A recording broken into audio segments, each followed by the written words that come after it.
आमतौर पे बच्चा क्या करता है कि जैसा वो जिस टाइप के क्वेश्चन बोर्ड में लगा रहा है, उसी टाइप का लोग क्वेश्चन लगा के वो जेईई में चला जाता है और सोचता है जेईई में वैसा ही आएगा। ऐसा नहीं कि वैसा बिल्कुल आता नहीं है। तो बेटा वही बात है ना, ऐसे तो 25 क्वेश्चन जेईई मेन में आते हैं, 25 में से 5-6 क्वेश्चन तो बिल्कुल बोर्ड लेवल के बिल्कुल ईज़ी क्वेश्चन आते हैं। अब वो 5-6 क्वेश्चन तो किसी टॉपिक से भी आ सकता है, तो हम क्या बोलते हैं, single harmonic mean between A and C बोलते हैं। छोटी-मोटी बातें जैसे सवाल एचपी का सवाल एक्चुअल में सबसे आसान होता है, बच्चा फालतू में कन्फ्यूज़ करता है। जैसे मान लो मैं एक बहुत ही अभी हम लोग सीरीज़ के सम की बात कर रहे हैं। हमने एपी पढ़ा, जीपी पढ़ा, सीरीज़ को हम कंटिन्यू करते हुए इसके बाद हम आपको एक फंडा बताने वाले हैं, जिसका नाम है सिग्मा नोटेशन वाला फंडा।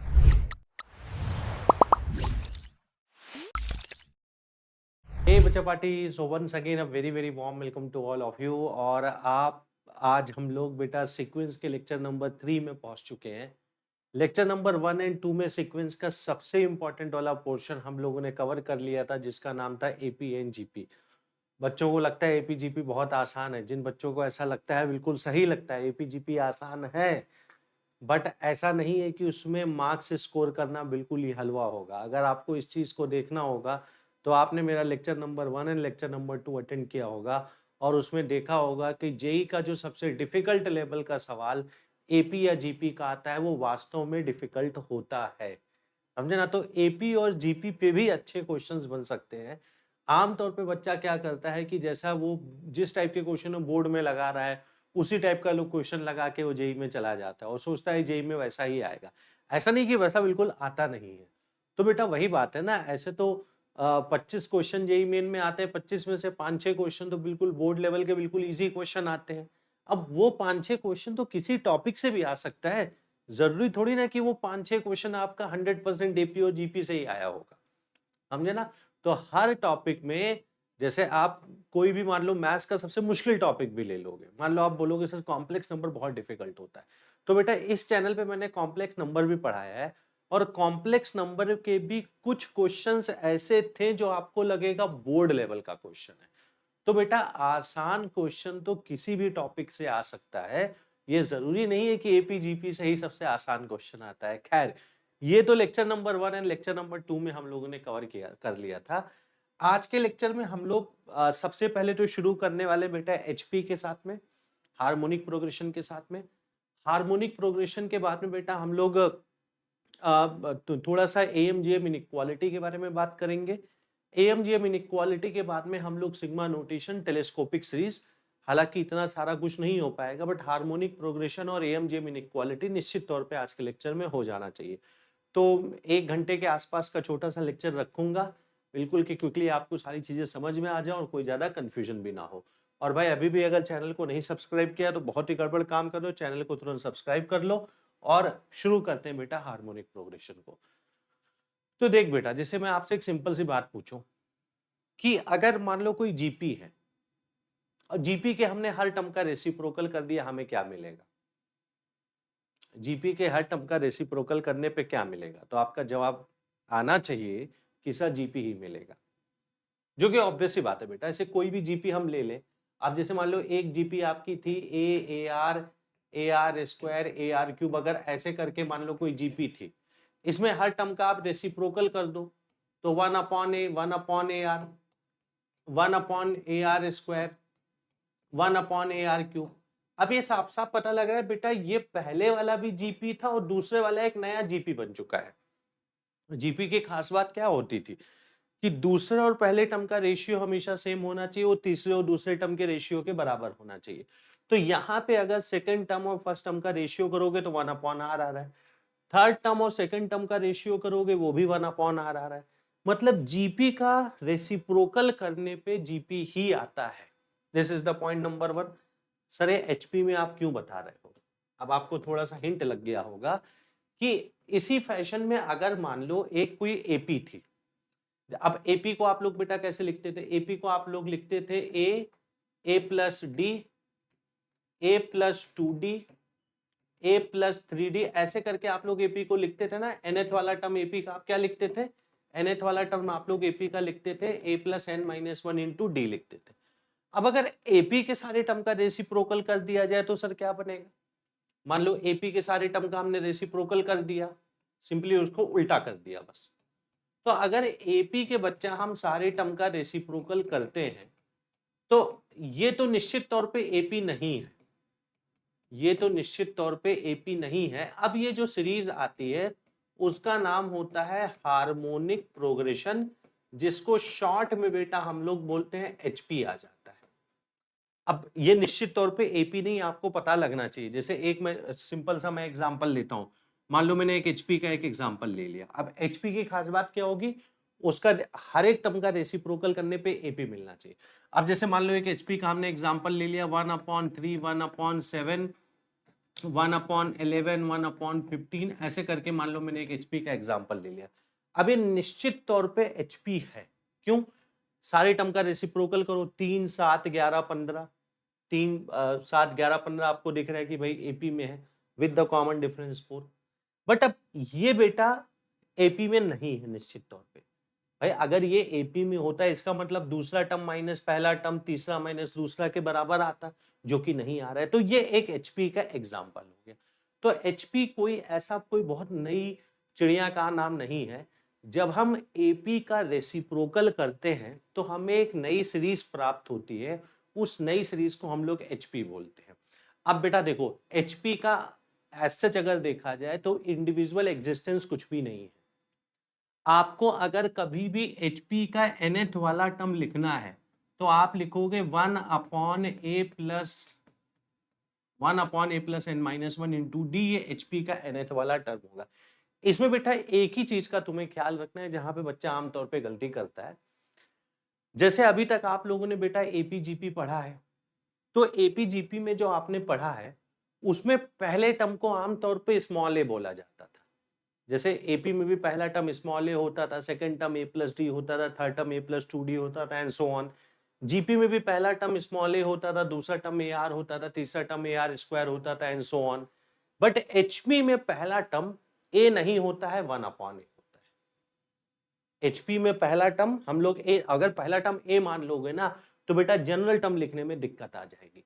तो तुम्हें ले दे के कंक्लूजन क्या है, एक बात तुम्हें यहाँ पे जाननी है कि एचपी का कोई भी सवाल आता है तो यही चीज तुम्हें लगानी है भाई, nth वाला टर्म जो होता है 1/a+n-1 इंटू डी होता है बच्चा। nth वाला टर्म जो होता है 1/a+n-1 इंटू डी होता है। इस चीज का तुम्हें इकलौता केवल ख्याल रखना है, बाकी सारा कुछ तुम खुद ही मैनेज कर ले जाओगे। अब इसी में n की जगह 1 डाल दोगे तो पहला टर्म आपका 1/a आ जाएगा। मैंने इसको पर्टिकुलरली जानबूझ के अलग से मैं क्यों स्ट्रेस कर रहा हूं, क्योंकि बच्चा ये गलती करता है। एक खुशी वाली बात है कि एचपी में एसएन का बेटा कोई फॉर्मूला नहीं होता है, नो डायरेक्ट फॉर्मूला। मतलब एचपी के केस में आपसे एसएन का सवाल कभी नहीं पूछा जा सकता है, समझे ना। अगर हमसे पूछा जाए इन सारे नंबर्स का इनका सम बता दो तो ये कोई बता ही नहीं सकता, समझे ना। तो एसएन का सवाल आपसे एचपी के केस में कभी नहीं पूछा जाएगा। थर्ड नंबर पे बेटा जो बात आती है, मतलब एचपी में अगर देखा जाए तो ले देके एक ये रिजल्ट आ गया।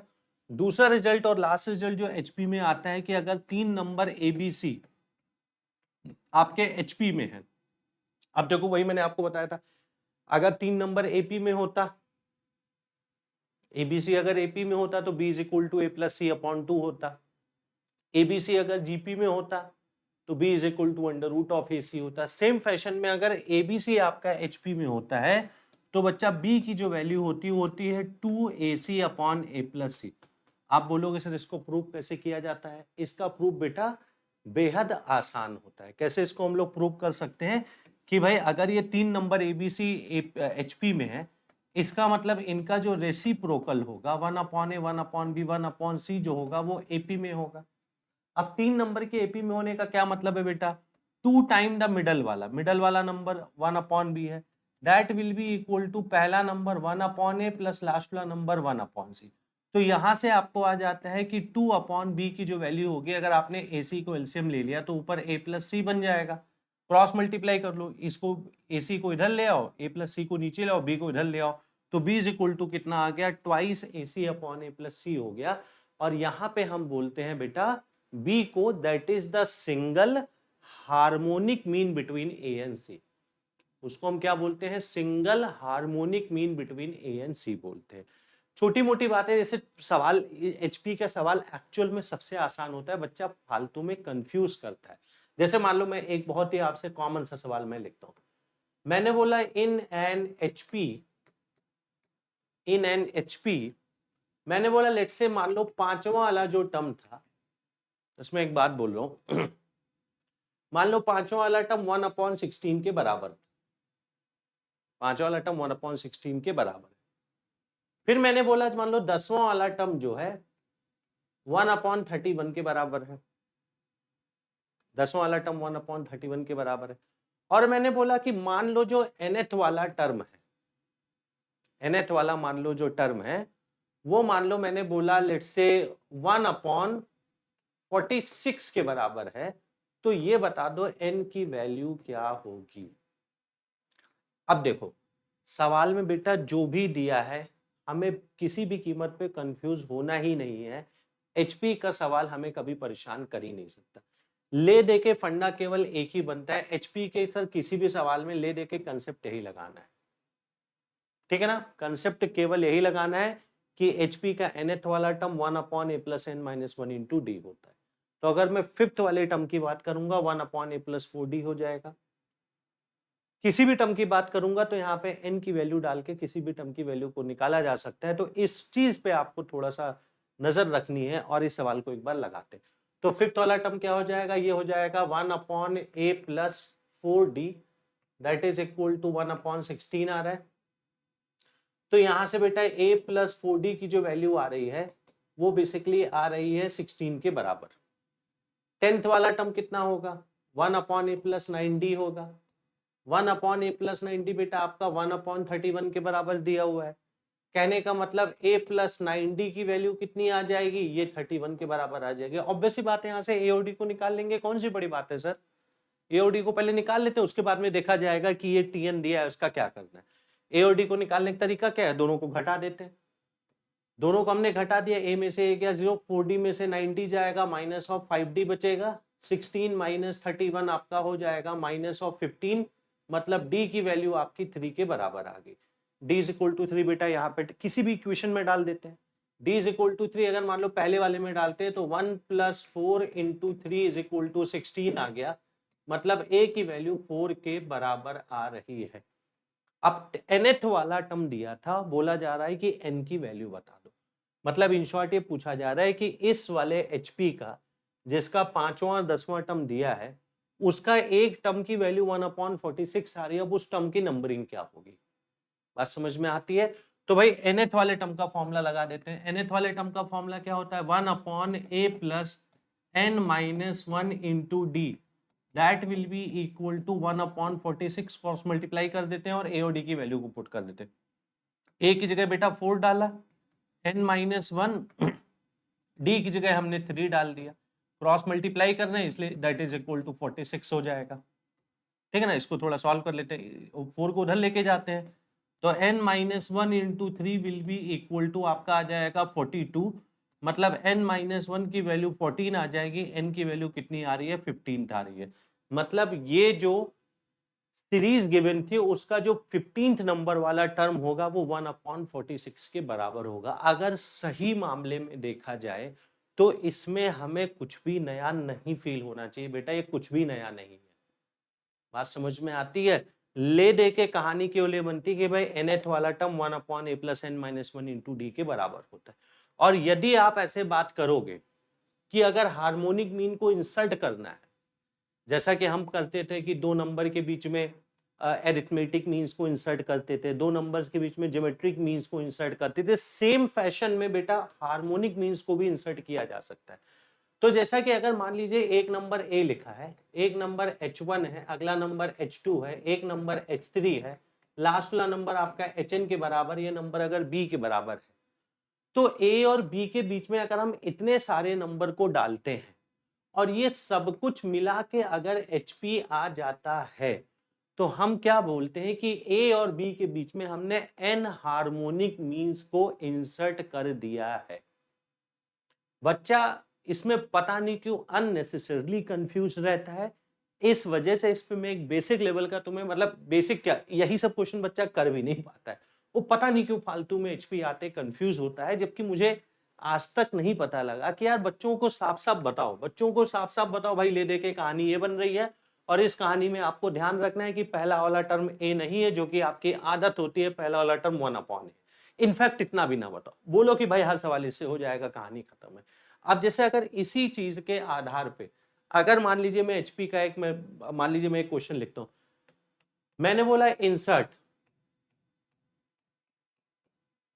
5 HMs बिटवीन, कोई भी दो नंबर ले सकते हैं यार, मैंने एक नंबर ले लिया -3, अब मतलब कैलकुलेशन में जानबूझ के थोड़ा गंदा लेना चाहता हूं, -3 एंड 8 के बीच में 5 HMs को डाल दो, तो बच्चा इसमें फालतू का कंसेप्ट भी लगाता है, सर अगर ये एचपी में है तो इसका रेसिप्रोकल एपी में होगा, तो इतनी बार वो बेचारा रेसिप्रोकल रेसिप्रोकल बोलता रहता है कि अल्टीमेटली उससे क्वेश्चन होता ही नहीं है। वो हमें पता है कि एचपी का उल्टा करने पे एपी आता है, बट चीजों को वैसे हम क्यों कॉम्प्लिकेट करें जब बिल्कुल सिंपल है भाई। अब देखो मैं इसको सॉल्व कर रहा हूं, मैं कभी नहीं बोलता एचपी का उल्टा एचपी का रेसिप्रोकल करने पे एपी आता है, भाई वो हमें पता है, डेफिनेशन है।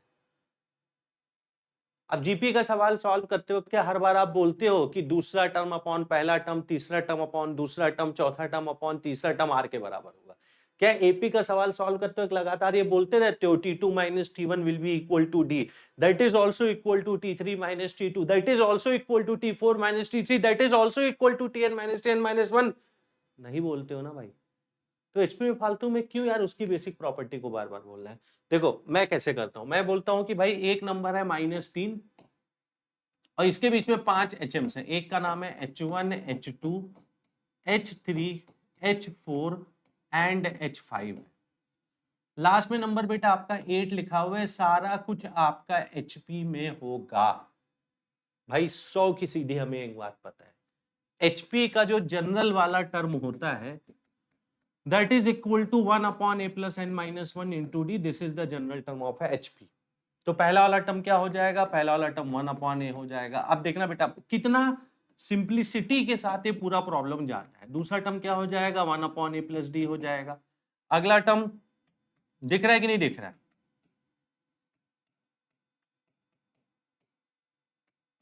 बताओ भाई, कौन सी बड़ी बात मैं यहाँ पे कर रहा हूं? क्या कोई बच्चा बोल सकता है कि मैं कुछ बहुत हाई फाई लेवल का काम कर रहा हूं? सर बिल्कुल नहीं बोला जा सकता, आप तो उल्टा ज्यादा ही लिख रहे हो, but it is that simple. ले दे के अगर ए और डी आ जाए तो अपना काम बन जाए, ले दे के ए और डी की वैल्यू आ जाए तो अपना काम बन जाएगा। ए बेटा शुभ पहले वाले को कंपेयर करने से पहले आ जाता है कि ए की जो वैल्यू होती है -1/3 के बराबर होती है।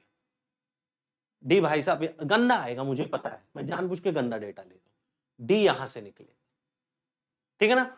तो 1/a प्लस 6d 8 के बराबर है, तो a प्लस 6d की वैल्यू कितनी होगी, 1/8 के बराबर होगी भाई साहब।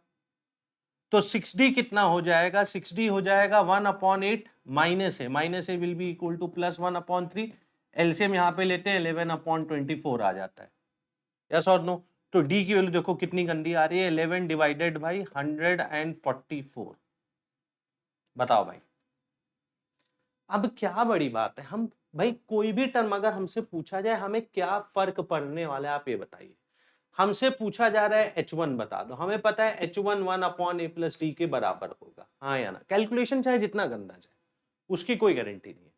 तो भाई 1/a, ए अब भाई रेसिप्रोकल में सारा काम करना है, -1/3, डी का मतलब क्या है, 11/144 है बेटा, यस और नो? ठीक है ना?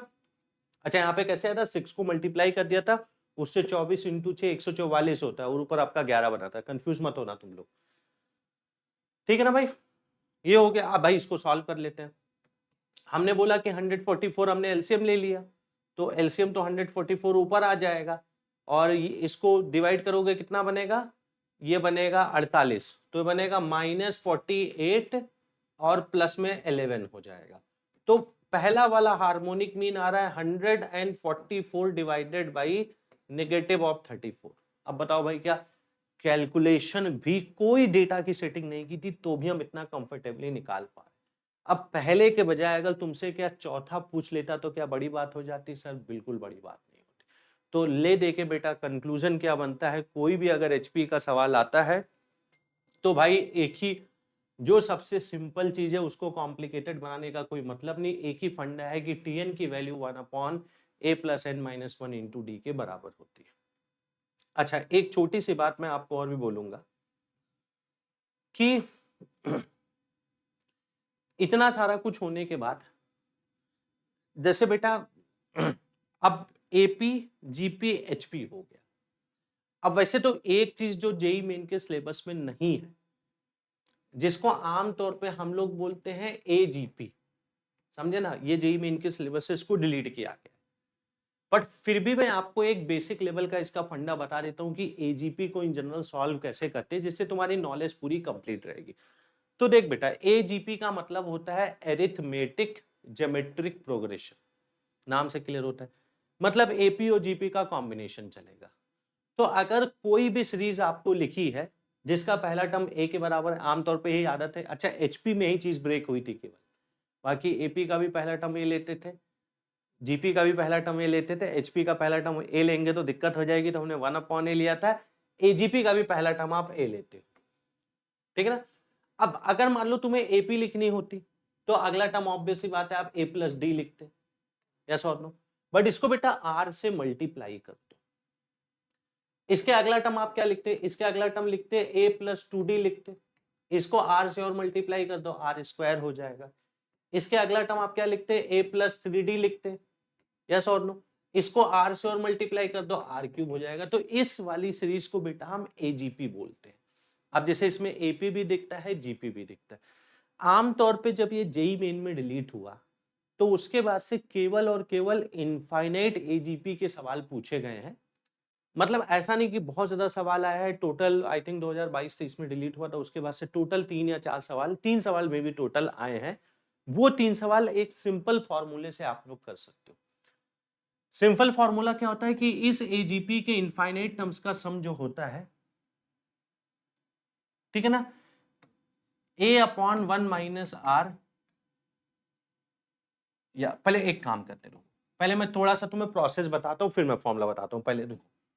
इसके इनफाइनाइट टर्म्स के सम का एक डायरेक्ट फॉर्मूला होता है जो कि अभी अंकित सर जानबूझ के लिख नहीं रहे। अब सर वो सवाल दिखता कैसे, पहले ये मैं बता देता हूँ। अब देख बेटा, सवाल को बनाने वाला बनाता कैसे है। सवाल को बनाने वाला पहले मन में एक एपी को सोचता है। तो मन में अगर वो एपी को सोचता है तो मान लो उसने एपी का पहला टर्म 5 ले लिया, कॉमन डिफरेंस मन में उसने 6 सोच लिया। अब देखो, अगर आप सवाल डिटेक्ट नहीं कर पाओगे ईजीपीए तो एग्जाम में खाक करोगे क्या। तो इसलिए पहला स्किल तो ये ना कि पहले डिटेक्ट करना सीखो।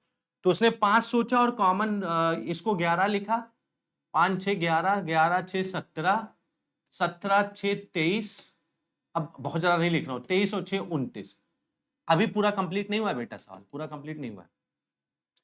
फिर उसने अपने मन से एक आर सोचा। अब आर की वैल्यू को मतलब जो है हमेशा कोई फ्रैक्शन में ही सोचेगा, तभी इनफाइनाइट एजीपी का प्रश्न बनेगा। तो उसने अपने मन से आर सोचा, लेट्स से 1/4 सोच लिया।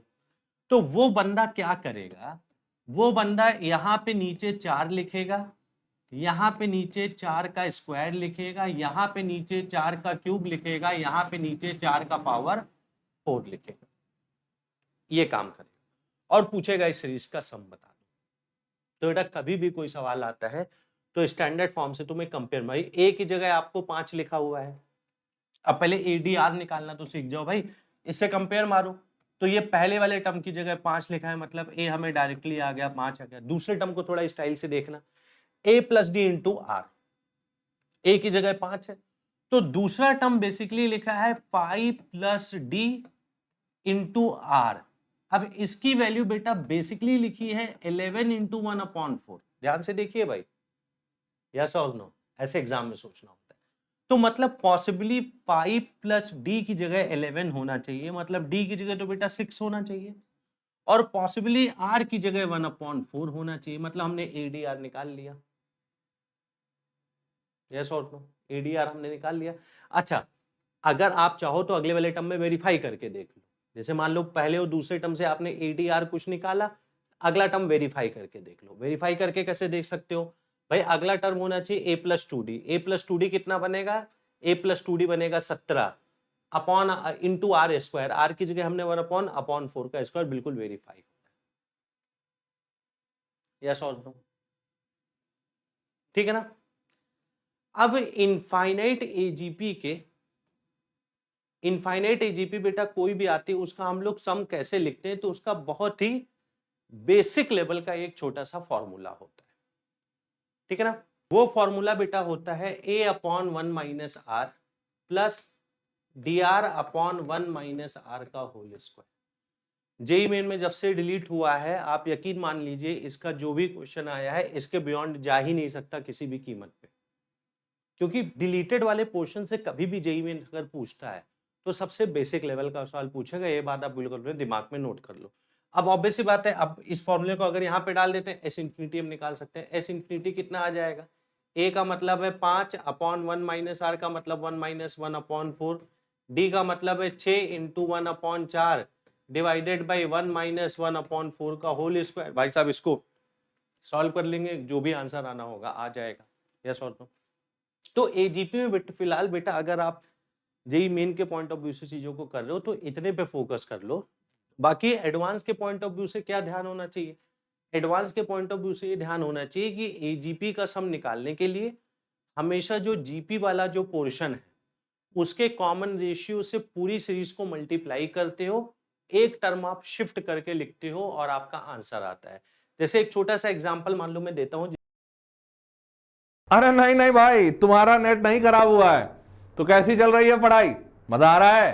तो भाई मैं तो इसलिए आ गया कि सोचा थोड़ा झकझोर लूं, हिला लूं, ताकि तुम कहीं सो तो नहीं रहे हो यह पता चल जाए। देखो अक्सर प्रिपरेशन की दिशा जब नहीं पता हो, एक मिनट नालायक, वो वाली दिशा नहीं, ये वाली दिशा, डायरेक्शन। जब प्रिपरेशन की दिशा नहीं पता हो तो अक्सर नींद आती है, उबासियां आती हैं, समझ नहीं आता कि कर क्या रहे हैं और क्यों कर रहे हैं। और इसीलिए मैं बच्चों के लिए हमेशा कुछ ऐसा करने की कोशिश करता हूं जिससे उन्हें उनका लक्ष्य दिखता रहे। एकलव्य टेस्ट सीरीज इसी कोशिश की एक पहल है। एकलव्य टेस्ट सीरीज में मैंने अपने सालों के तजुर्बे से पूरे रिसर्च करके ऐसे टेस्ट पेपर्स बनाए हैं जिससे कि बच्चे को हर वक्त ये पता चलता रहे कि वो कितने पानी में है और अपने लक्ष्य के कितने करीब है। पहले आप जैसे जैसे टॉपिक पढ़ेंगे इसमें टॉपिक वाइज टेस्ट दे सकते हैं, उसके बाद टॉपिक खत्म हो जाने के बाद चैप्टर वाइज टेस्ट, चैप्टर खत्म हो जाने के बाद सब्जेक्ट वाइज टेस्ट, और सारे सब्जेक्ट्स खत्म हो जाने के बाद फुल लेंथ मॉक टेस्ट। बीच बीच में छोटे छोटे यूनिट टेस्ट भी रहेंगे जो 2-3 चैप्टर्स को मिलाकर पूछे जाएंगे। तो ये सारी मशक्कत क्यों कर रहा हूं मैं? इसलिए कर रहा हूं भाई कि आपकी दिशा सही रहे, वो वाली नहीं ये वाली। और इस दिशा में आपको हर वक्त ये पता चलता रहे कि आपकी तैयारी सही हो रही है या नहीं, और किस दिशा में आपको और मेहनत करने की जरूरत है। क्योंकि इस टेस्ट सीरीज में आपको बड़े डिटेल्ड रिपोर्ट्स मिलते हैं कि आप कहां कमजोर हैं, कहां मेहनत और करनी है, और ऐसे ही हजारों चीजें जिससे कि आप अपने आप को बेहतर बना पाएंगे। तो भाई एकलव्य टेस्ट सीरीज लगाते चलिए और हरि के गुण नहीं हर्ष बाबा के गुण गाते चलिए। हाँ जी, चलिए आगे बढ़ते हैं, जिससे कि एडवांस के सवाल आप लगा पाओगे। जैसे मान लो मैंने बोल दिया एक हमने एजीपी लिख दी 1 + 2x + 3x² प्लस मान लो हमने लिख दिया 4x³, और मान लो हमने ऐसे करते करते लिख दिया लास्ट वाला टर्म मान लो 10 × x⁻10। अब मैंने बोला इस वाली सीरीज का सम बता दो। अब ऑब्वियस सी बात है एजीपी है, तो मैंने आपको प्रोसेस क्या बताया, एजीपी में जो जीपी वाला कॉमन रेशियो है, यहाँ पे जीपी वाला कॉमन रेशियो आपको x दिख रहा है, तो पूरी सीरीज को बेटा आप x से मल्टीप्लाई करो, ये sx हो गया। जब पूरी सीरीज को आप x से मल्टीप्लाई करोगे तो 1 जब x से मल्टीप्लाई होगा तो x बनेगा, 2x जब x से मल्टीप्लाई होगा 2x² बनेगा, 3x² जब x से मल्टीप्लाई होगा 3x³ बनेगा। और ये बता बेटा कि इसके पहले वाला टर्म क्या आया होगा, इसके पहले वाला टर्म आया होगा 9x⁹। 9x⁹ जब x से मल्टीप्लाई होगा 9x⁻10 बनेगा। लास्ट वाला टर्म जब x से मल्टीप्लाई होगा 10x⁻11 बनेगा। अब इससे फायदा क्या होता है, पूरी सीरीज को आप x से मल्टीप्लाई करते हो और एक टर्म आपने शिफ्ट करके लिख दिया, उसके बाद में बेटा हमें घटाना है। तो जब LHS को आप घटाओगे तो S - SX आ जाएगा। देखते हैं RHS में क्या आ रहा है। RHS बड़ा इंटरेस्टिंग बनता है बेटा। 1 में से कुछ नहीं किया 1 बचेगा, 2x में से x किया x बचेगा, 3x² में से 2x² जाएगा x² बनेगा, यहाँ पे x³ बनेगा। ऐसे करते करते 10x की पावर 10 में जब 9x की पावर 10 जाएगा तो x की पावर 10 बनेगा, और इसके ऊपर बेटा कुछ भी नहीं लिखा है, एक टर्म आपने शिफ्ट करके लिखा है, लिहाजा यहाँ पे बनेगा -10 times x to the power 11 बनेगा। हाँ या ना? अब सर इसका फायदा क्या होता है? फायदा तो वैसे आपको दिख गया होगा, फिर भी मैं एक बार बता देता हूँ। s into 1 minus x, 1x x square x cube x की पावर 10, ये तो सर एक बहुत अच्छा पैटर्न बन गया, और ये पैटर्न आपका सिंपल जीपी वाला पैटर्न है। लास्ट वाला टर्म कोई पैटर्न नहीं बना रहा है बेटा, तो लास्ट वाला टर्म जो पैटर्न नहीं बना रहा है उसको भाई अलग से लिख दो ना यार, उसको मैंने अलग से लिख दिया। और जो लोग पैटर्न बना रहे थे, इतने लोग अगर पैटर्न बना रहे थे, तो भाई इनका सम लिख देते हैं, और ये लास्ट वाला टर्म ने अलग से लिख दिया। अब इस वाली जीपी का तुम्हें सम लिखना है। इस जीपी का बेटा पहला वाला टर्म 1 के बराबर है, कॉमन रेशियो ऑब्वियसली x के बराबर है, तो a into 1 minus R X. अच्छा कितने टर्म्स होंगे? बच्चा यहाँ पे गलती करता है, टोटल कितने टर्म्स होंगे? टोटल, अब जैसे ऐसा कोई गलती करने का कोई बहुत ज्यादा यहाँ पे स्कोप नहीं बनता है, फिर भी टोटल टर्म की संख्या में आपको कंफ्यूजन हो सकता है 10 होगा कि 11 होगा। तो बेटा देख, पहले वाले टर्म में x की पावर 0 है, दूसरे टर्म में x की पावर 1 है, लास्ट वाले टर्म में x की पावर 10 है। तो अगर x की पावर 0 से x की पावर 10 तक का सारा नंबर लिख रहे हो, तो कितना टर्म आएगा? 0 से 10 के बीच में कितना नंबर होता है? 11 नंबर होता है, यस और नो? तो 0 से 10 के बीच में यहाँ पे 11 नंबर होगा, यानी 1 माइनस एक्स की पावर वही आता है a इंटू 1 माइनस आर की power n divided by 1 minus R का मतलब 1 माइनस एक्स हो गया। 1 माइनस एक्स को क्रॉस मल्टीप्लाई कर दो तो s की जो वैल्यू आ जाएगी -10 times x to the power 11 divided by 1 minus X, और बाजू में बेटा आपका क्या बनेगा? 1 minus X to the power 11 divided by 1 minus X का होल स्क्वायर। डन। अब जो एडवांस में जो सवाल आता है, अब जैसे यहाँ पे मैंने x के फॉर्म में तुम्हें सॉल्व करके दिखा दिया, अब वो कई बार भाई x के बजाय 2 दे देगा, कई बार वो x के बजाय 3 दे देगा, कई बार ये 1 2 3 4 एपी के बजाय कोई दूसरा एपी दे देगा। अभी हमने मतलब टोटल इस एजीपी में 11 टर्म्स लिए थे। कैसे 11 टर्म्स लिए थे? पहले वाले टर्म में x की पावर 0 था, लास्ट वाले टर्म में x की पावर 10 था। तो अभी तक हमने इस एजीपी में टोटल 11 टर्म्स लिए थे, एडवांस में 11 बजाय 50 टर्म ले लेगा, बट उससे फर्क थोड़ी ना पड़ता है। ये बताओ कि ये जो यहां से लेकर के यहां तक जो पैटर्न बना था, अब इस पैटर्न में मान लो अगर ये x की पावर 100 होता, तो क्या आपका पेन बढ़ जाता? सोचिएगा एक बार, अगर ये x की पावर 100 होता तो क्या बहुत पेनफुल हो जाता? बिल्कुल पेनफुल नहीं होता सर। जीपी का sum 1 minus a into 1 minus R की पावर n, यहाँ पे n की जगह हम 100 डाल देते, क्या फर्क पड़ता? तो ये एडवांस के पॉइंट ऑफ व्यू से ये चीज इंपॉर्टेंट होती है कि किसी भी एजीपी को सॉल्व करने के लिए हम जो एजीपी में जीपी वाला पोर्शन है उसके कॉमन रेशियो आर से मल्टीप्लाई करते हैं, एक टर्म शिफ्ट करके घटा देते हैं, और बहुत सारे टर्म जो घट रहे हैं बेसिकली उनका पैटर्न आ जाता है। अच्छा, यही प्रोसेस को इस वाले सवाल में सारा बच्चा जरूर लगाएगा। जैसे अब वैसे तो आइडली इसका मैंने एक फॉर्मूला ही तुम्हें डायरेक्ट बता दिया, a upon 1 minus R plus D R upon 1 minus R का होल स्क्वायर, ये फॉर्मूला बता दिया। बट इस प्रोसेस को सारा बच्चा इस वाले सवाल में जरूर लगाएगा। उससे फायदा क्या मिलेगा कि तुम्हारी ये वाली चीज भी थोड़ी सी रिवाइज हो जाएगी, समझे ना? तो एचपी भी बहुत आसान होता है, एचपी के साथ साथ एजीपी भी बहुत आसान होता है। सीरीज की श्रृंखला में बेटा, अब आइडली आप बोलोगे सर एक बार एएमजीएम एचएम इक्वालिटी करा दो, बट नहीं, अभी हम लोग सीरीज के सम की बात कर रहे हैं। हमने एपी पढ़ा, जीपी पढ़ा, एचपी पढ़ा, जिसमें कोई दम नहीं था। एजीपी जेई मेंस के सिलेबस में नहीं, बट अगर सिलेबस में होता तो भी कोई दम नहीं होता, ये हमने पढ़ लिया। सीरीज को हम कंटिन्यू करते हुए इसके बाद हम आपको एक फंडा बताने वाले हैं जिसका नाम है सिग्मा नोटेशन वाला फंडा। अब सिग्मा नोटेशन वाला फंडा बेटा क्या होता है, इस पे जेई में कई सारे सवाल भी आपको दिखते हैं, ठीक है ना? सबसे पहले कुछ भी करने के पहले कुछ छोटे मोटे रिजल्ट्स में आपको दिखा रहा हूं। ये बेटा लिखा क्या है कि अगर 1 से लेकर के n तक के सारे नेचुरल नंबर का सम लिखा है तो उसकी value n into n plus 1 upon 2 होती है। सेकंड नंबर पे क्या लिखा है कि 1 स्क्वायर से लेकर के n स्क्वायर तक का सारे नेचुरल नंबर के स्क्वायर का सम लिखा है, तो इसकी value n into N plus one two N plus one upon 6 होती है। थर्ड नंबर पे क्या लिखा है, 1 क्यूब से लेकर के अगर n क्यूब तक के सारे नंबर का सम लिखा हुआ है, तो इसकी value n into N plus one upon two का होल स्क्वायर, जो पहला वाला रिजल्ट था आप देखो उसी का होल स्क्वायर हो जाता है। मतलब इसका यूज क्या है, इसका यूज है कि अगर नेचुरल नंबर्स के साथ अगर मान लो वो खेल रहा है, नेचुरल नंबर की चाहे पावर 1 के साथ खेले, चाहे पावर 2 के साथ खेले, चाहे पावर 3 के साथ खेले, तो अगर वो नेचुरल नंबर के साथ खेल रहा है तो ये रिजल्ट आपके दिमाग में आना चाहिए, ठीक है ना। इसी चीज को बेटा हम लोग बोलते हैं, इसे पहला वाला को बोलते हैं sum of first N natural numbers. Second वाले को क्या बोलते हैं, sum of the squares of the first N natural number, पहले एन नेचुरल नंबर के स्क्वायर्स का सम लिखा है। थर्ड वाले को क्या बोलते हैं कि sum of the cubes of the first N natural numbers, पहले एन नेचुरल नंबर्स के क्यूब का सम लिखा है। और इसी चीज को बेटा शॉर्ट में सिग्मा के फॉर्म में हम लोग क्या बोलते हैं, पहली वाली चीज को शॉर्ट में कई बार ऐसा लिखा जाता है sigma R is equal to 1 से सिग्मा आर लिखा जाता है, दूसरी वाली चीज को सिग्मा आर स्क्वायर लिखा जाता है, तीसरी वाली चीज को सिग्मा आर क्यूब लिखा जाता है।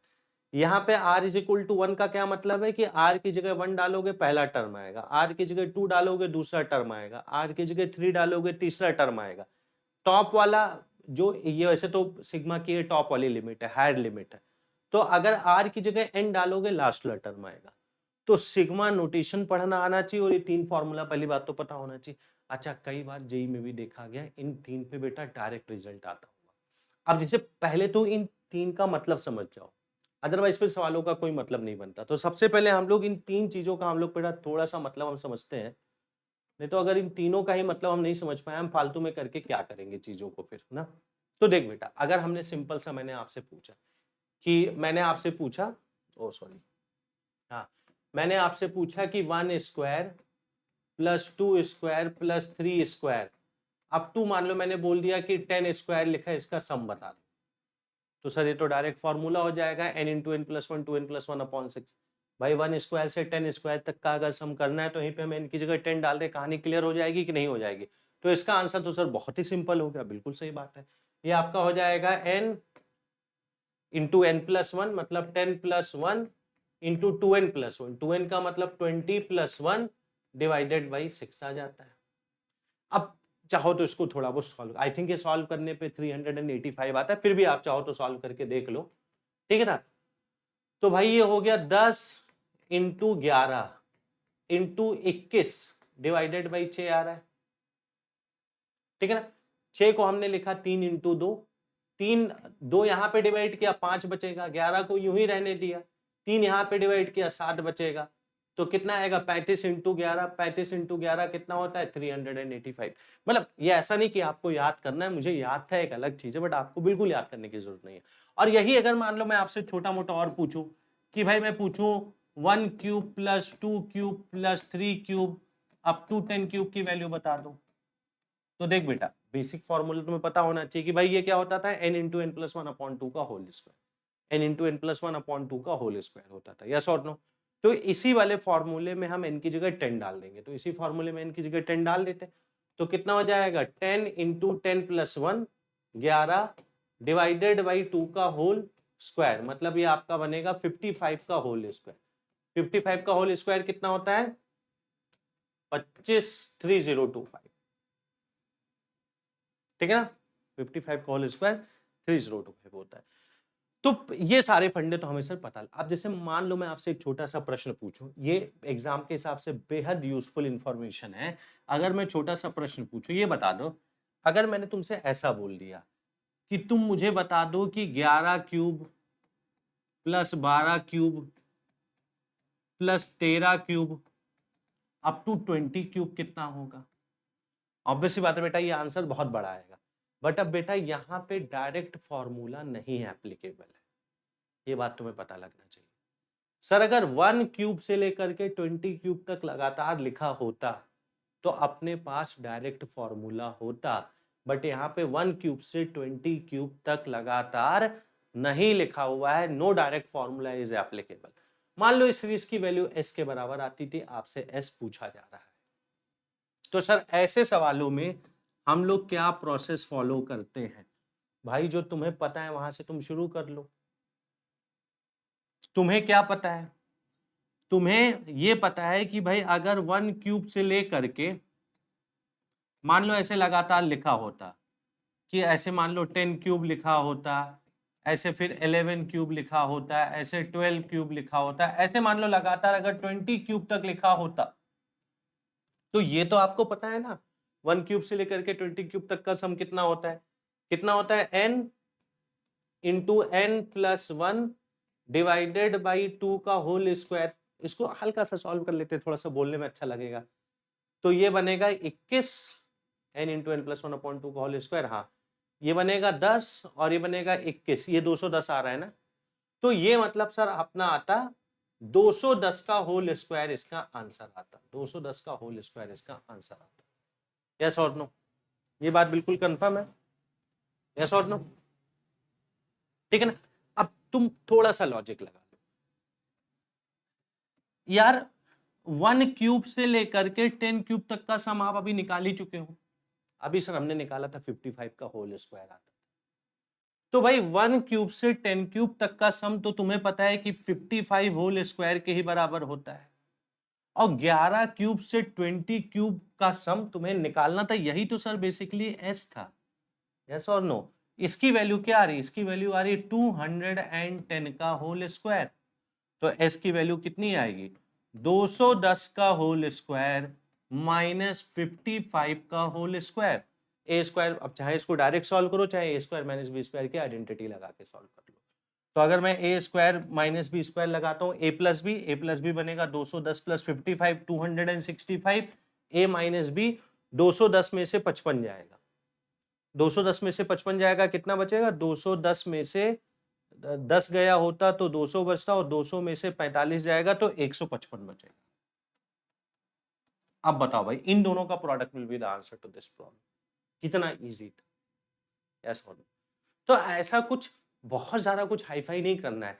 और ये सब सवाल मैं क्यों करा रहा हूं कि जिससे तुम्हें आइडिया लगे कि भाई जो तुमने फॉर्मूला पढ़ा था बेटा, उसमें शुरुआत हमेशा वन स्क्वायर, 1 या 1 क्यूब से होगा, अंत n स्क्वायर या n क्यूब पे होगा। कोई भी सवाल अगर इसके आगे पीछे आता है तो हम इसी टाइप का थॉट प्रोसेस लगा के सवालों को कर सकते हैं। एक और बहुत बढ़िया थॉट प्रोसेस का सवाल मैं तुम्हें बताता हूं, ठीक है ना। ये चीज सबको समझ आ, एक और बहुत बढ़िया थॉट प्रोसेस का सवाल बताता हूं, अब तुम ध्यानपूर्वक सुनना बेटा मेरी बात। S is equal to, JEE के पॉइंट ऑफ व्यू से this is a very unique thought process behind the sigma notation problem. अब हमने आपसे बोला यार, हमने बोला 1 स्क्वायर, आप तो खुश हो गए भाई, सर इस बार तो आप 1 से ही शुरू कर रहे हो। हमने थोड़ा सा लफड़ा कर दिया, हमने बोला 1 स्क्वायर के बाद में -2 स्क्वायर लिखा हुआ है, प्लस में 3 स्क्वायर लिखा है, माइनस में 4 स्क्वायर लिखा है। अब सर आपने हमें दिया फंसा, ठीक है ना। और अंत कहीं पे भी मैं कर देता हूं, अंत मान लो हमने कर दिया 21 स्क्वायर पे, हमने अंत कर दिया। सर अगर सारा कुछ प्लस प्लस प्लस होता तब तो फॉर्मूला लग जाता, अब तो सर सारा कुछ तो प्लस प्लस नहीं है, अब कैसे फॉर्मूला लगेगा? और फॉर्मूला बेटा जो मैंने आपको बताया, इसके अलावा कोई फॉर्मूला होता ही नहीं, कैसे होगा? तो ऑब्वियस सी बात है, थोड़ा सा बेटा हमें बुद्धि यहाँ पे अलग टाइप से लगानी पड़ेगी। सर अगर सारा प्लस होता तो अपना काम हो जाता ना, बिल्कुल हो जाता। तो अब देख मैं क्या करता हूँ, तरीका बहुत सारा है, मैं बहुत बहुत सिंपल तरीके से मैं सवाल को शुरू करता हूँ।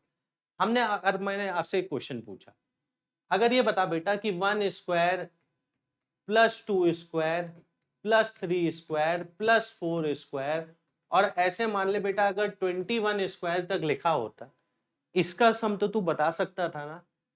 सर ये sum of first 21 natural numbers लिखा है, sum of the squares of the first 21 natural numbers लिखा है, इसका सम हम डेफिनेटली बता सकते थे।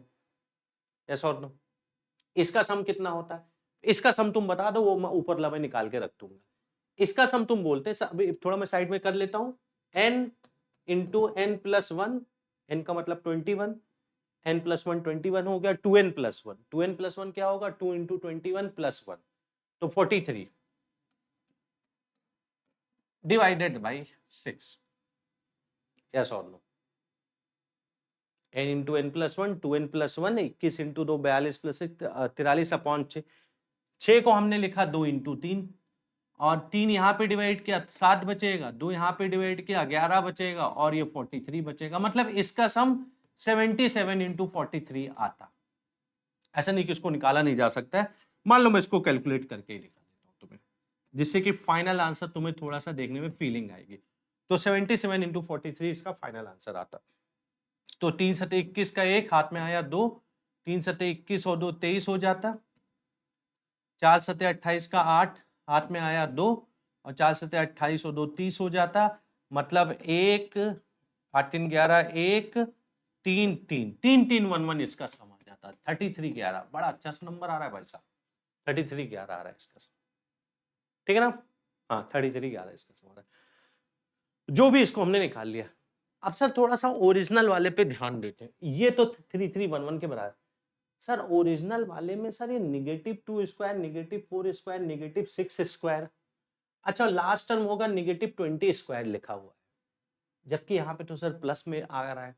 तो एक छोटा सा काम कर बेटा, इसी वाले में मान ले मैं, अब इसकी वैल्यू 3311 है, इसी वाले में अगर मैं 2 टाइम्स 2 का स्क्वायर में ऐड कर दूं नेगेटिव साइन के साथ, नेगेटिव साइन के साथ 2 टाइम 4 का स्क्वायर ऐड कर दूं, और ऐसे करते करते इसी में मैं अगर -2 टाइम्स 20 का स्क्वायर अगर मैं ऐड कर दूं, तो उससे हमें फायदा क्या मिलता? उससे फायदा मिलता कि सर ये मिलके -2 स्क्वायर हो जाता, ये मिलके -4 स्क्वायर हो जाता, और यहाँ पे अब इसके पहले क्या लिखा था? 20 का स्क्वायर, भूलना मत भाई, इसके पहले क्या लिखा था? 20 का स्क्वायर लिखा था। ये और ये मिलके क्या हो जाता? -20 स्क्वायर हो जाता, और सर ये ओरिजिनल वाली सीरीज बन जाती। दिमाग ये लगाया, बट सर ऐसे ऐड करना थोड़ी ना अलाउड, ऐसे ऐड करना थोड़ी ना अलाउड था, या ऐसे किसी सीरीज में कोई भी नंबर आप अपने मन से घटा दोगे? बिल्कुल नहीं घटा सकते। तो भाई हमने इस चीज को ऐड क्यों किया? क्योंकि हमें +2 स्क्वायर के बजाय -2 स्क्वायर चाहिए था, तो -2 टाइम 2 स्क्वायर हमें ऐड करना पड़ा। मजबूरी में हमें इसी चीज को यहाँ पे प्लस साइन के साथ भी लिखना पड़ा, कि जिससे कि सारा कुछ बैलेंस आउट हो जाए। अब बेटा ध्यानपूर्वक देखिएगा, ये पूरी की पूरी चीज मिल के बताइए क्या हो जाएगी? ये पूरी की पूरी चीज सर मिलके वही बन गई जिस चीज की हमें तलाश थी। हमें तलाश किसकी थी? 1 स्क्वायर के बाद -2 स्क्वायर आए, पॉजिटिव में 3 स्क्वायर आए, फिर नेगेटिव में 4 स्क्वायर आए, नेगेटिव में 20 स्क्वायर आए, पॉजिटिव में 21 स्क्वायर आए। सर हमें इसी चीज की तलाश थी, यस और नो? तो इसी वजह से व्हाइट वाले को हमने जोड़ा और घटाया था। वो 3311 सम आ रहा था, उससे कोई जरा खास लेना देना नहीं है। तो हमने बोला ये जो पूरा आपने जो ब्रैकेट टाइप का बनाया है, इसकी वैल्यू तो s के बराबर आ गई। अब s प्लस सर ये जो बचा है इसको आप कैसे डील करोगे? अगर आप इसको नहीं डील कर पाओगे तो सर राइट हैंड साइड वाला तो 3311 के बराबर था, बट यदि अगर हम ये नहीं डील कर पाएंगे तो सवाल फंसा रह जाएगा। यानी the only question in this problem is sir how to deal with this particular thing. अगर ये पर्टिकुलर थिंग की जो भी वैल्यू आ जाएगी उसको हम यहाँ पे लिख देंगे, उसको उधर ट्रांसफर करेंगे, s की वैल्यू आ जाएगी। अब बताइए इसको कैसे डील करेंगे सर आप? Good question. कैसे डील किया जाए? तरीका बेटा बहुत सिंपल है, जो कॉमन आ रहा है वो कॉमन ले लो। ये मैथ्स का मतलब लगा लो 7वीं क्लास का फंडा है भाई। एक हर जगह से हमें 2 कॉमन आते हुए दिख रहा है, हमने 2 को कॉमन ले लिया। क्या 2 के अलावा और कुछ कॉमन आते दिख रहा है? 2 स्क्वायर भी कॉमन आ रहा है। देखिए आप लोग कैसे, हमने 2 स्क्वायर को भी कॉमन ले लिया भाई। 2 कॉमन लिया था तो ब्रैकेट के आगे वाला 2 आ गया। अब 2 स्क्वायर को कॉमन लेने पे यहाँ पे 1 स्क्वायर बनेगा। बच्चा लोग नोटिस करना, ये लिखा था 4 का स्क्वायर, 4 का स्क्वायर होता है 2 square into 2 square, 2 square common लिया मतलब 2 का स्क्वायर बनेगा। अच्छा नोटिस कीजिए अगला टर्म यहाँ पे क्या लिखा होता? अगला टर्म लिखा होता 2 टाइम 6 का स्क्वायर। 6 स्क्वायर की जगह लिखो 2 स्क्वायर इंटू 3 स्क्वायर। 2 स्क्वायर आप बाहर ले चुके हो, मतलब यहाँ पे 3 का स्क्वायर बनेगा, हाँ या ना। लास्ट वाला टर्म में 2 तो 2 बाहर ले चुके हो, 20 की जगह लिखो 2 इंटू 10, और 20 स्क्वायर का मतलब होगा 2 स्क्वायर इंटू 10 स्क्वायर। 2 स्क्वायर को बाहर ले चुके हो, ले दे के सर बचेगा क्या, यहाँ पे 10 स्क्वायर बचेगा। भाई साहब आंसर आ गया, भाई साहब आंसर आ गया। एस की वैल्यू कितनी आ रही है, एस आराम से कर लेते हैं, चलो एस प्लस ये 4 इंटू 2 8 बन रहा है, और इसकी वैल्यू अभी हमने निकाली थी, याद है 385 आता था, कहाँ गया 385, 385 आता था, तो इसकी वैल्यू आ गई 385, दैट इज इक्वल टू 3311। तो एस की वैल्यू क्या आ गई भाई साहब, 3311 में से इसको हटा दो। अब 385 इंटू 8 कितना होगा, 400 इंटू 8 होता है 3200, और 400 इंटू 8 होता है 3200, और 15 8 से 120, 3200 में 120 हटा दो, तो 3200 में 100 जाता तो 3100 होता, ये बनता 3080, 3080। बस इसका आंसर इतना छोटू सा नंबर आ रहा है, आप समझ रहे हो ना भाई, बहुत ही छोटा सा नंबर,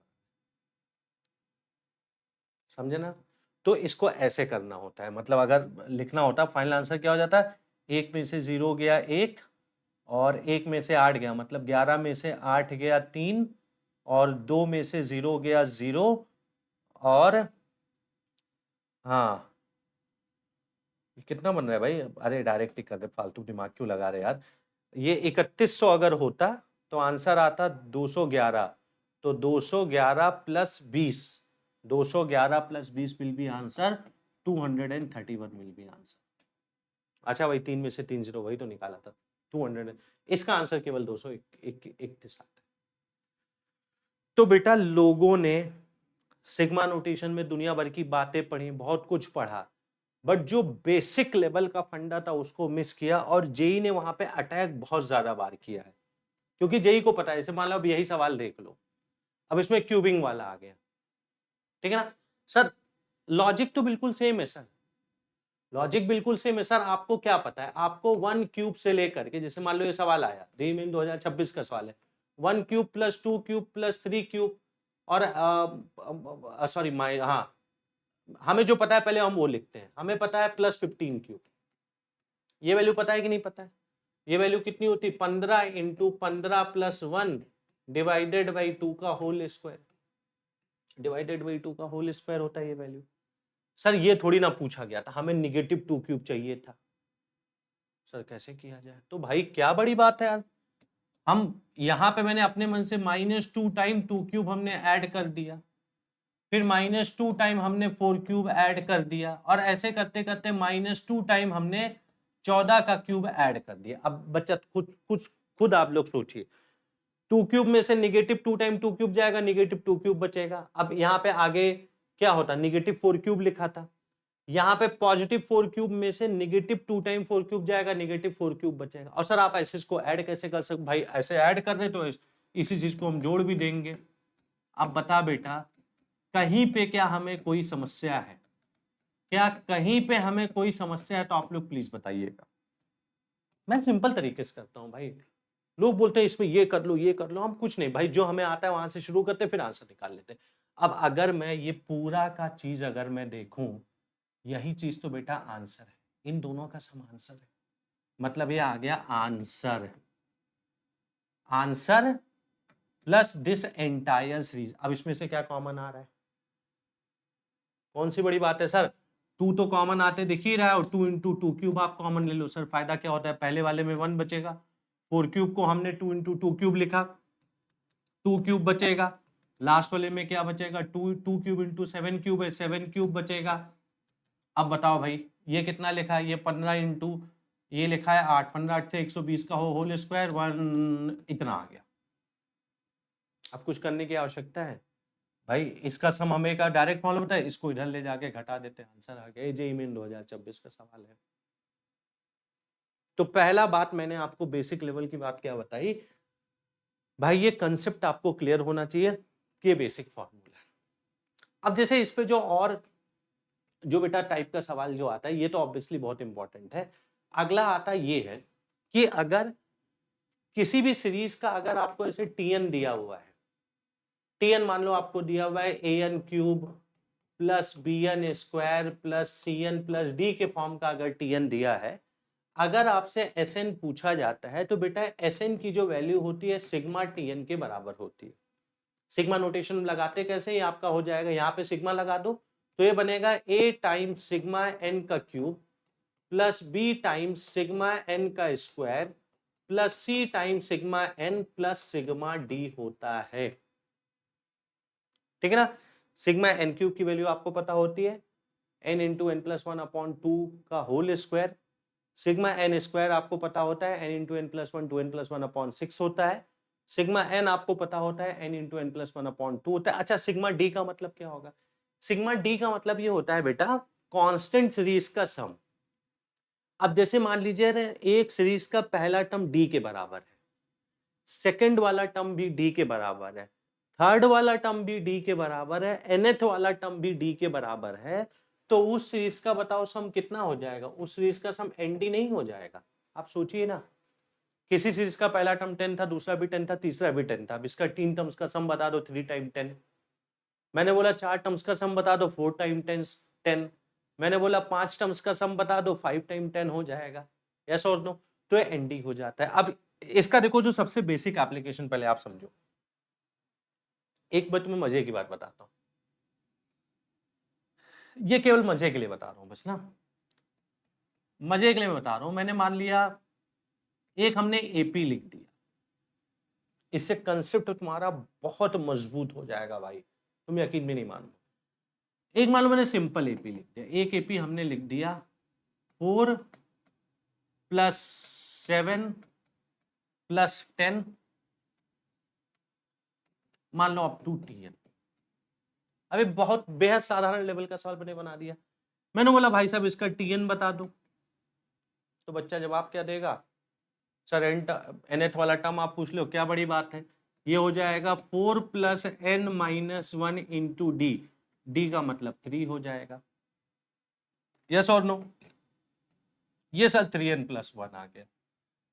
मैंने बोला इसका एसएन बता दो, बट एसएन बताना है यूजिंग सिग्मा नोटेशन। सर हमें तो डायरेक्ट फॉर्मूला पता होना था, वो नहीं लगाना। और इसके बाद जब मैं तुम्हें अगला जेई वाला सवाल लिखूंगा तुम्हारा लॉजिक तुरंत क्लियर होगा। सर ने बोल दिया सिग्मा नोटेशन ही लगाना है, कोई चॉइस ही नहीं है।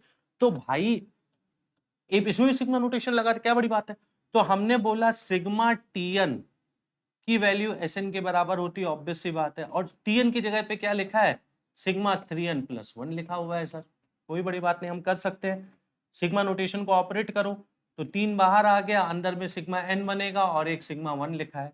बेटा सिग्मा n की वैल्यू तुम्हें पता होती है 3 इंटू n प्लस 1 अपॉन 2 होता है। सिग्मा 1 का मतलब क्या होता है? सिग्मा 1 का मतलब n होता है। सर थोड़ा और सॉल्व कर लेते हैं इसको, जस्ट ऐसे ही मजे के लिए कर रहा हूं भाई, ठीक है ना। हमने बोला भाई साहब हमने n को कॉमन ले लिया, n को कॉमन ले लिया। n को कॉमन लेने के बाद में अंदर क्या बचेगा? 3 टाइम्स n प्लस 1 अपॉन 2, मतलब 3n प्लस 3 डिवाइडेड बाई 2 बचेगा। और सर n कॉमन लिया था, एक यहाँ पे 1 बच गया। मतलब सर इसका आंसर सिग्मा नोटेशन वाले मेथड से क्या आ रहा है? वो आ रहा है n/2 इंटू 3n प्लस 4 आ रहा है। सर अगर फॉर्मूला लगाते तो 100% है आना चाहिए। मजा आया होगा भाई। सर एपी के सवाल में आपने सिग्मा एपी का आपने nth वाला टर्म लिखा, सिग्मा नोटेशन लगा दिया केवल और केवल मजे के लिए, जरूरत ही नहीं थी हमें ऐसा करने की भाई। एक्चुअल आमतौर पे मेथड आप क्या लगाते हो? एसएन की वैल्यू क्या होती है? मान लो मैं आमतौर पे मेथड से कर देता हूँ। एसएन की वैल्यू आप क्या लिखते हैं? n/2 2a, 2a का मतलब हो जाता है 8 plus n minus 1 into D, D यहाँ पे कितना लिखा है? 3 लिखा है। यानी एसएन आमतौर पे अगर फॉर्मूला लगाते हैं कितना आता है? n/2, ये बनता 3n और 8 में से 3 गया 5, 3n प्लस 5। अरे देखो कैलकुलेशन पकड़ में आ गया भाई, ये 2 यहाँ मल्टीप्लाई हो गया 5 होता है। इसी वजह से हमने किया भी था कि अगर कहीं पे सिलीनेस अगर हमने दिखाई हो तो वो सिलीनेस पता लग जाए। अरे भाई साहब, बट जो भी हो सर डायरेक्ट हमें आता था, बट सिग्मा नोटेशन लगा के मजा आ गया, केवल मजा आया, बाकी कुछ नहीं हुआ। सर ऐसा आपने किया क्यों? ऐसा बेटा मैंने इसलिए किया, अब इसकी तुम वजह समझ। अगर मान ले मैं तेरे से पूछ लूं एक एसएन बता दो, एसएन या आप एस10 बता दो, जो भी एसएन बता दो, और एसएन हमने लिख दिया 4 का स्क्वायर प्लस 7 का स्क्वायर प्लस 10 का स्क्वायर, और ऑब्वियसली बात है इसका nth वाला टर्म 3n+1 था, 3n+1 का होल स्क्वायर। अब एक बात बता बेटा, एपी के हर एक टर्म का स्क्वायर किया है, एपी के हर एक टर्म का स्क्वायर किया है, क्या एपी के हर एक टर्म का स्क्वायर करने पे आपको एपी मिलता है? जवाब है बिल्कुल नहीं। क्या जीपी मिलता है? जवाब है बिल्कुल नहीं। क्या एचपी मिलता है? जवाब है बिल्कुल नहीं। क्या एजीपी मिलता है? जवाब है बिल्कुल नहीं। ये कोई, अरे कहाँ गायब हो गया, कुछ टच हो गया लगता है, क्या बटन दब गया मेरे से? हाँ, कुछ नहीं मिलता है। अब ये कोई ऐसा पैटर्न नहीं है कि आप चाहे वेरीफाई करके देख लो, एपीजीपी एचपी कुछ भी नहीं है। अब इसको कैसे करेंगे? अब इसमें वो रोल आता है, बच्चे के दिमाग में हमेशा क्लिक क्या होना चाहिए? अच्छा, मैथ सेशन देख रहे हो बेटा? हमारे जमाने में ये सब नहीं था, यूट्यूब भी नहीं था। खैर, मजा आ रहा है सेशन में। देखो बेटा, हमारे जमाने में तो ये सब नहीं था, होता तो शायद मैं भी आईआईटी में होता। तो देखो मेरी जवानी में जो नहीं था वो मेरे बुढ़ापे में आ गया और तुम्हारे लिए फायदा देगा, तो इसीलिए सबको मैं कहता हूँ कि एकलव्य टेस्ट सीरीज लगाओ, उससे बहुत ज्यादा फायदा मिलेगा, समझे? और इस टेस्ट सीरीज में बहुत सारा सवाल है, वो सारा सवाल तुम लगाओगे ना, क्योंकि हमारे टाइम पे तो क्या था कि सवाल लगाते जाओ, भगवान की कृपा रही तो हो जाएगा आईआईटी, नहीं रही कृपा तो रह जाओगे। तो इसलिए अब भगवान की कृपा वाली बात नहीं है। एकलव्य टेस्ट सीरीज के ज्यादा से ज्यादा सवाल हमने देखे हैं कि जेडब्ल्यू में आते हैं। तुम लगाओ एकलव्य टेस्ट सीरीज के सवाल, बहुत फायदा होगा। ठीक है, चलते हैं, ध्यान रखना अपना सब बढ़िया से। ठीक है, चलो, राम राम। जैसे यहां पे बच्चे के दिमाग में क्लिक हुआ, पहले nth वाला टर्म लिखो, तो same logic same thought process लगाते हुए बच्चे के दिमाग में क्लिक होगा, पहले nth वाला टर्म लिखो। इस बार nth वाला टर्म 3n+1 नहीं है, 3n+1 का होल स्क्वायर है। बच्चे के दिमाग में यहां पे भी क्लिक हुआ था, nth वाला टर्म लिखो। nth वाले टर्म पे अगर हमें सिग्मा नोटेशन लगाना है, इकलौती चीज का ध्यान रखना है, n हमेशा एक्सपेंडेड फॉर्म में होना चाहिए। n बेटा एक्सपेंडेड फॉर्म में होना चाहिए। यहां पे n बेसिकली दो ब्रैकेट का मल्टीप्लीकेशन है। पहला वाला ब्रैकेट 3n+1 है, दूसरा ब्रैकेट भी 3n+1 है। यहां पे n दो ब्रैकेट का मल्टीप्लीकेशन है, ये नहीं चलेगा। अगर सही मामले में देखा जाए तो ऐसा नहीं लग रहा है कि n में कोई क्यूबिक पॉलिनोमियल टाइप चल रहा है। मतलब n को जैसे पॉलिनोमियल के फॉर्म में एक्सप्रेस करना है, सारा टर्म अलग अलग लिखना है प्लस कर करके। सर यहाँ पे 3n+1 का प्रोडक्ट बिल्कुल नहीं चलेगा। बच्चा क्या बोलेगा, सर tn की वैल्यू को यहाँ पे ब्रैकेट को हमें एक्सपैंड करना पड़ेगा, और ब्रैकेट को एक्सपेंड करने के बाद ये मजाक नहीं हो जाएगा? बच्चे आप लोग बताइए, अगर हम यहाँ पे सिग्मा नोटेशन लगाते हैं तो 9 times sigma n square plus 6 times sigma n plus sigma 1 इसका आंसर आता है। आमतौर पे एसएन वाला सवाल आपसे एग्जाम में नहीं पूछेगा, क्योंकि वहां पे ऑप्शन चेक हो जाता है। भाई अगर एसएन आपसे किसी भी सीरीज का पूछता है, आपको वो सीरीज चाहे पहचान में आती है चाहे नहीं पहचान में आती है, बट अगर एसएन आमतौर पे आपसे पूछता है तो आप एन की जगह 1 2 3 डाल के ऑप्शन चेक नहीं लगा लोगे। भाई S1 S2 S3 निकाल के देख लो। S1 का मतलब होगा sum of the one term, मतलब पहला टर्म। S2 का मतलब होता है sum of the first two term. S3 का मतलब होता है sum of the first three term. तो अगर आपसे SN पूछता है तब तो बच्चा ऑप्शन चेक ही लगाएगा हमेशा। इस वजह से आपसे SN नहीं पूछेगा, आपसे SN के बजाय वो ऐसा कुछ पूछेगा, भाई साहब हमें S10 की वैल्यू बता दो। अब वैसे तो SN भी निकाल सकते हैं, sigma n square n into n plus one two n plus one upon 6, sigma n n into n plus one upon 2, sigma 1 कितना होता है 1 plus 1 plus 1 up to n के बराबर होता है। अगर हमसे S10 पूछा जाता तो भाई ये तो डायरेक्ट आंसर आ गया, 9 टाइम्स 1 स्क्वायर से 10 स्क्वायर तक का सम अभी निकाला था, 385 होता था, याद है कि नहीं याद है? 6 times n into N plus one upon two होता है, n की जगह 10 डालते, पहले 10 नेचुरल नंबर का सम 10 into 10 plus one upon to 55 आता था, और सिग्मा 1 कितना 10। ये बेटा एग्जाम का सॉल्व हो गया। इतना ही नहीं, इतना ही नहीं सर, यहाँ पे आपने एक एपी का स्क्वायर कर दिया। सेम थॉट प्रोसेस है बेटा। अगर मान ले एग्जाम में कुछ ऐसा होता है, ऐसा ऐसा लिखा होता, मान लीजिए 1 into 3 plus 4 into 8 plus 1 into 3 plus 4 into 8 1 4 1 3 4 7 into 13, और अगर ऐसा करके कुछ लिखा होता, मान लो फिर से बोला जाता है S10 बता दो, तो सर ऐसा कोई बड़ी बात नहीं है। यहाँ पे आपने एक ही एपी को लेके हर टर्म का स्क्वायर कर दिया था, यहाँ पे आप दो दो एपी का लेके उनके टर्म्स को मल्टीप्लाई कर रहे हो। सर आप कोई बहुत बड़ा काम थोड़ी ना कर रहे हो। हम सर अगर इसको देखते हैं 1 4 एंड 7 को, तो 1 4 7 वाली एपी की फीलिंग हमें आती है कि भाई 1 4 7 वाला एपी है। अब जैसे मान लो इसका अगर हमें लिखना था, तो 1 4 7 वाली एपी का बताओ जनरल टर्म क्या होगा? 1 4 7 वाली एपी का जनरल टर्म होगा, यहाँ पे n की जगह n माइनस 3n माइनस 2 होगा। अब आप निकाल लेना, 1 4 7 वाली एपी का जनरल टर्म 3n माइनस 2। 3 8 13 वाली एपी का जनरल टर्म क्या होगा? जगह ही नहीं बची भाई साहब। 3 8 13 वाली एपी का जनरल टर्म जल्दी से बता दो। a plus N minus 1 into D का मतलब 5, 5n माइनस 2 होगा सर, 5n माइनस 2 होगा। बेटा थोड़ा सा आप रिलेट मारना सीखो। What is the difference between this and this? क्या डिफरेंस? यहाँ पे it was the product of 3n plus 1 with 3n plus 1। यहाँ पे नहीं, ऐसा नहीं है। यहाँ पे there is a product of 3n minus 2 and 5n minus 2। Thought process same है बेटा। अभी सिग्मा नोटेशन कोई बंदा नहीं लगा सकता है अनलेस यू एक्सपैंड इट।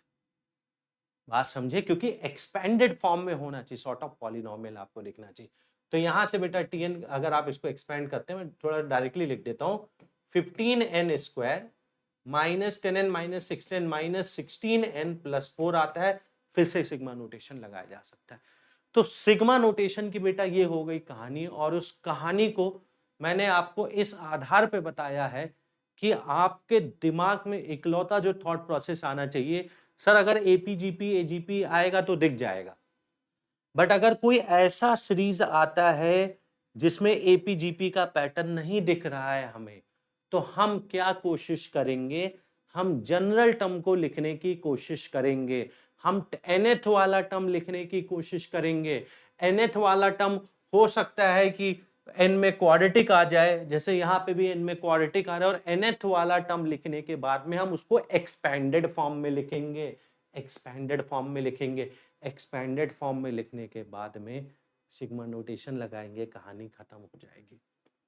तो बच्चा ये सिग्मा नोटेशन का कंसेप्ट होता है। आज की क्लास को फिलहाल मैं यहाँ पे ओवर करता हूँ। नेक्स्ट वाले लेक्चर में हम लोग टेलीस्कोपिक सम भी करने वाले हैं, और उसके साथ साथ AMGM इनइक्वालिटी वाले सवाल को भी करने वाले हैं। और यदि आपको मजा आया हो, यदि आपको सीखने को मिला है, तो चैनल को सब्सक्राइब करना आप बता देना कि इतने कम टाइम में इतने डीप लेवल के कंसेप्ट को क्या और कोई सिखा सकता है। अगर आपको लगता है कि बहुत लोग हैं सिखाने वाले, तो मत सब्सक्राइब करना, ठीक है ना। बट आप टाइम वर्सेस कंसेप्ट का डेप्थ देखो, और ये देखो कि मैंने आपको क्या बताया है। मैंने आपको एग्जैक्टली वही एरिया बताया जहां पे आपको अटैक करना है, जहां पे आप फंसते हो, और वही एरिया मैंने बताया है जिस एरिया को ना समझने की वजह से ये टॉपिक आपको मरा हुआ लगता है। आज इस टॉपिक पे बेटा मैंने जान फूकने की कोशिश की है। आई होप सब लोग इस कोशिश को अप्रिशिएट करोगे।